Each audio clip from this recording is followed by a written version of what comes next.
आज आपण उलगडणार आहोत महाराष्ट्राच्या राजकारणातील एका अशा पर्वाची सत्यकथा, ती म्हणजे शिवशक्ती आणि भीमशक्तीचे ऐतिहासिक ऋणानुबंध। हे नाते बाळासाहेबांच्या काळात नाही तर त्याही आधी सुरू झाले। प्रबोधनकार केशव ठाकरे आणि महामानव डॉक्टर बाबासाहेब आंबेडकर यांची मैत्री ही महाराष्ट्राच्या इतिहासातील एक सुवर्णपान आहे।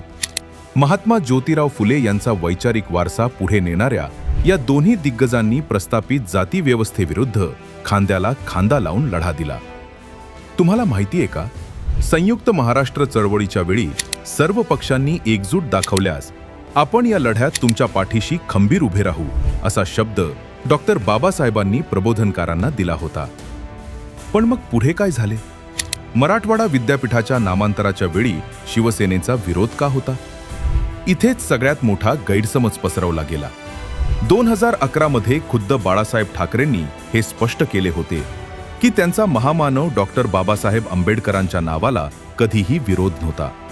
त्यांचा आग्रह फक्त आणि फक्त एवढाच होता की मराठवाडा या शब्दातील स्थानिक अस्मिता पुसली जाऊ नये।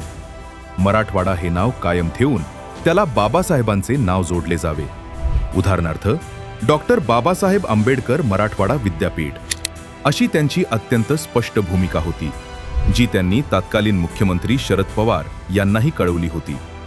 शिवशक्ती आणि भीमशक्ती एकत्र येऊ शकते हे जगाला दाखवून दिले ते बाळासाहेब ठाकरे आणि दलित पॅंथरचे वाघ नामदेव ढसाळ यांच्यातील घट्ट मैत्रीनं। समाजातील सवर्ण आणि दलितांची दरी कायमची मिटावी याच उदात्त हेतूनं नामदेव ढसाळ यांनी शिवसेनेला उघड पाठिंबा दिला होता।